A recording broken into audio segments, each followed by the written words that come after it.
రాజన్న సిరిసిల్ల జిల్లా బోయిన్పల్లి మండల కేంద్రంలో కార్మిక వర్గం ఆధ్వర్యంలో 138వ మేడే జెండా ఆవిష్కరించి శుభాకాంక్షలు తెలిపారు. ప్రపంచ దేశాలన్నింటిలో కష్టజీవులు జరుపుకునే ఏకైక పోరాట దినం మేడే అని అన్నారు.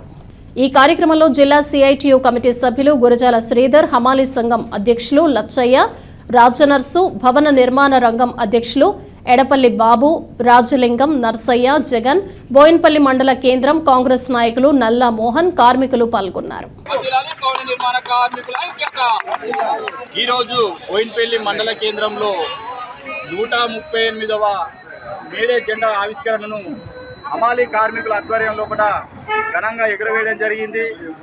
మరి మేడే ముఖ్య ఉద్దేశం ఏమిటంటే 1886 అమెరికా దేశం చికాగో నగరంలో ఏ మార్కెట్లో అప్పుడు కార్మికులు శ్రమ దోపిడీకి గురవుతారని చెప్పి, కార్మికుల కనీస హక్కులు కోల్పోతారని చెప్పి పెద్ద ఎత్తున అక్కడ ఉన్న బ్రిటిష్ వారితో వీరోచితంగా పోరాటం చేసిన సందర్భంలో యాజమానులకు తొత్తులుగా మారి పోలీసులు ఓర్వలేక కార్మికుల పట్ల విపరీత ధోరణిలో కాల్పులు జరపడం వల్ల అక్కడ ఉన్న కార్మికులు దాదాపు 8 మంది కార్మికులు కాల్పుల్లో మరణించడం జరిగింది.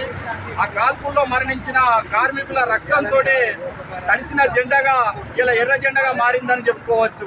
ప్రపంచ కార్మికులారా ఏకం కండి అనే సిద్ధాంతం ఏదైతే ఉందో దానికి అనుగుణంగా వర్గ భేదం, మతం అనేది లేకుండా కార్మికులంతా ఒక్క తాటి మీద ఉంటేనే రాబోయే రోజుల్లో ప్రభుత్వాలతోటి మన పెద్ద ఎత్తున మన సమస్యలు ఎదుర్కోవడానికి అవకాశం ఉంటుంది. కాబట్టి కార్మికుల లోపల చిచ్చు పెట్టే విధంగా బూర్జో రాజకీయ నాయకులు కులం మతం పేరిట విభజిస్తారు. కాబట్టి దాని మీద మీరు అప్రమత్తంగా ఉండాలని చెప్పి, ఎందుకంటే కష్టజీవులం కాబట్టి, కష్టపడి పనిచేసుకొని బతికేటోళ్ళం కాబట్టి ఇక్కడ ఎటువంటి భేషజాలం ఉండకుండా అందరూ ఐక్యంగా ఉంటేనే రాబోయే రోజుల మన రాజ్యం తెచ్చుకోవడానికి కూడా అవకాశం ఉంటుంది. మన హక్కులు కానీ, మన పిల్లల భవిష్యత్తు కానీ, రేపటి తరాల భవిష్యత్తుకు మనం నాంది పలికిన వాళ్ళం అయితే